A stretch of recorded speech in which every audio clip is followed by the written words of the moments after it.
Now, diplomatic efforts to halt the Israel-Hamas conflict in Gaza have intensified. Talks mediated by the US, Egypt, and Qatar got underway in Cairo on Saturday following a two-day meeting in Doha last week. The Hamas group has said that while it is sending delegates to Cairo, it will not take part in the discussions.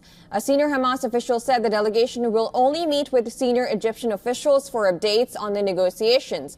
Hamas insists that Israel withdraws all its forces from Gaza, including from the border area with Egypt, known as the Philadelphia Corridor. The United States, Egypt, and Qatar have for months trying to broker an end to the war in Gaza between Hamas, Palestinian militants, and Israel. The White House said progress had been made at the latest round this week. However, the possible permanent presence of Israeli troops along the Gaza-Egypt border has emerged as a major sticking point. Israeli Prime Minister Benjamin Netanyahu has, however, insisted on keeping troops along the corridor. Netanyahu has asserted that Israel needs to prevent Hamas from rebuilding its strength by smuggling in arms from Egypt. Meanwhile, family members of Israeli hostages held in Gaza continue to await the return of their loved ones. They gathered in Tel Aviv on Saturday and addressed the U.S. President Joe Biden in a call for help, accusing Netanyahu of deceit and manipulation for personal and political gain. They have urged Biden to put all possible pressure on him in order to secure a deal this week.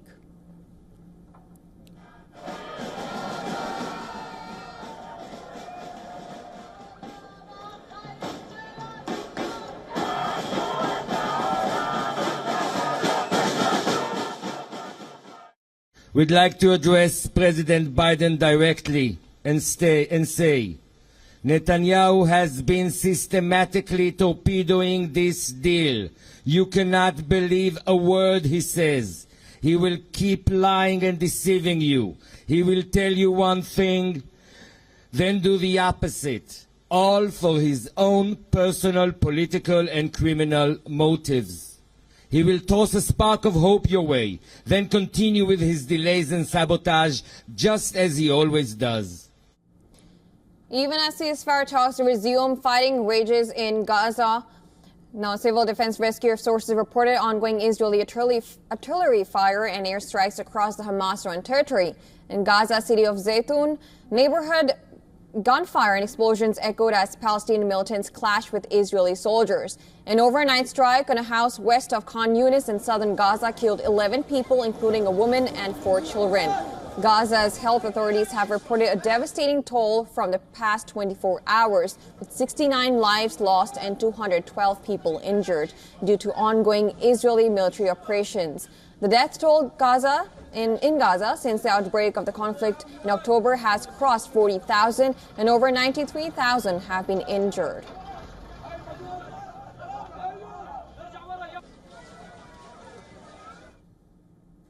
Now, for more on this, we are being joined by Adrian Calmel from New York. He's a fellow at Arabian Peninsula Institute.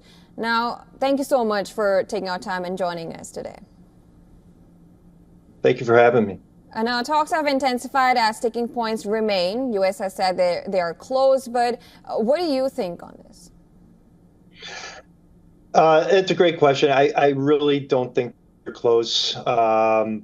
When we look at this entire ordeal that started on October 7th, this war that was kicked off, as soon as I heard that there were hostages involved, I knew that this was going to be a war of a different nature, mainly because of the whole hostage component. And for the hostages to be released, that was going to be Israel's #1 objective. And that needs to be first and foremost with any type of negotiations. With Hamas, they understand that those hostages are leverage, and that's really the only thing that's keeping them from holding on. They are hanging on by a thread. Not many fighters left. Their upper core echelon's been decimated, and the reroutes, supply lines have been shut down. So this is kind of end days for Hamas, but this is a much wider war that we're looking at. Now, Israel, by this, of course, we also know that Iran has been suspected of attacking. Now, there's the Lebanon border that's going on, the fighting going on. How is the situation for Israel as of now? Another great question, and it's really, I think, if Israel military planners, if they were looking at this, I think if they're realistically looking at this and the country's looking at this, they're ready for the next war or the next front. But they really need a pause. They need a break. They need to finish up the Gaza campaign. This campaign in Gaza is unlike any war that Israel has ever fought, which has always been done with lightning quick speed. This is dragged on for 10 months, and that goes with resupplying munitions, Iron Dome, things to ensure the safety of the population. So. Now, the Philadelphia corridor has become a sticking point. How important do you think that corridor is? That is critical. Okay, so before October 7th and when October 7th happened, everybody's saying, well, how did that happen? Egypt has always told us that those corridors, those tunnels were all closed, that there's no way that weapons could have gotten in there. Well, in fact, they were getting in there, and they continued to get resupplied during the war. So Israel needs to be able to control that. If Egypt cannot control that border, which they have proven they have not been able to, then Israel needs to be able to control that to make sure that Hamas does not get resupply of weaponry. Right, and that's interesting because Egyptians are also trying to work out a ceasefire deal.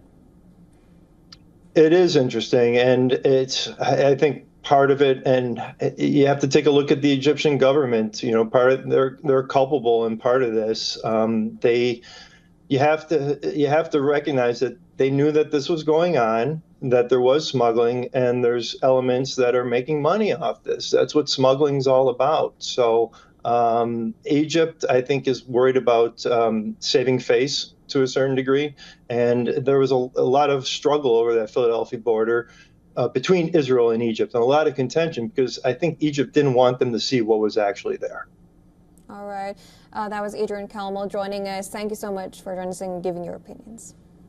Thank you again.